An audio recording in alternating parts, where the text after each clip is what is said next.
Welcome, ladies and gentlemen, to another episode of Picks to Watch. We're going to be looking at patch 8.14 and some of the fun and interesting champions that could be making their way into pro play. Without further ado, let's jump right into it. First up, we've got an armored badass who loves to do a little skydiving. It's Pantheon. You know, now that I think of it, I've always wanted to be a Bing. Before he gets to dropping in from above, he's got jungle camps to clear, and the buff to his early attack speed should help him get through his pathing in a flash. When you add that onto his high base damage and movement speed, plus the block from his Aegis protection, it gets even easier for him to gank and skewer his enemies for some early game shish kebab. Oh, and be on the lookout for flashless opponents, because his point and click crowd control means he's just a hop away from getting within spear's reach. As if this wasn't enough, the Artisan of War gets even more useful at level 6, when his semi-global ultimate becomes a great tool to drop in and even the odds when skirmishes and fights break out.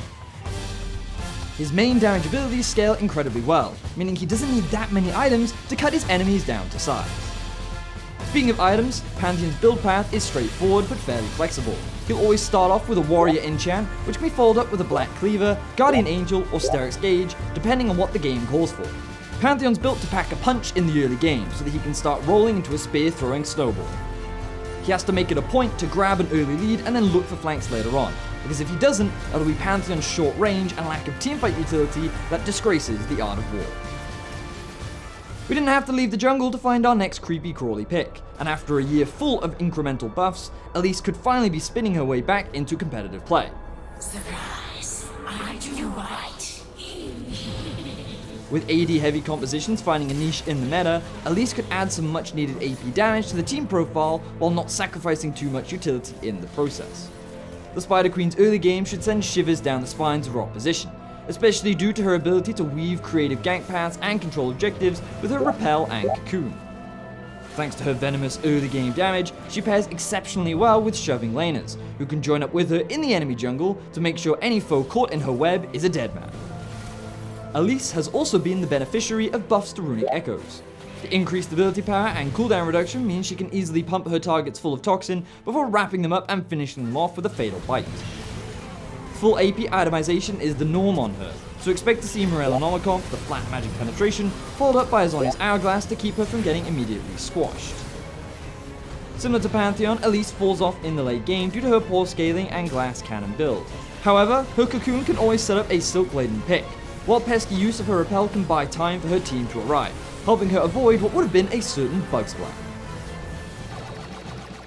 After having finally gotten the bogeys off his tail, it's time for Corki to come soaring back onto the rift. While his Gatling gun did get a big buff this patch, it's how shallow the mid lane champion pool is at the moment that makes this the perfect time for the Flying Yordle to return. If players are looking for a barrage of mixed mid-game damage while still being able to pressure the lane early, Corki fits the bill.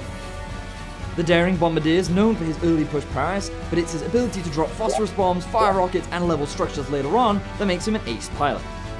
In addition to working incredibly well in siege compositions, his ability to adapt his playstyle on the fly make him a valuable asset in nearly any squadron. His Valkyrie can help him get into or escape trouble in a teamfight, all while being able to pepper the opposition with consistent damage. When you add his package into the mix, Corki's mid-game takes flight, as he can easily roam for a surprise strafing run, or even use it to push side lanes before making his daring escape. His build revolves around his Trinity Force timing, which is what gives him such a huge mid-game boost. But after that, popular pickups are a second item Stormrazor, followed up by a rapid fire cannon for a shocking amount of damage. Corki may be able to dive bomb the enemy, but his complete lack of CC paired with his shorter than average range means that he needs to choose his dogfights carefully, or he'll risk crashing and burning.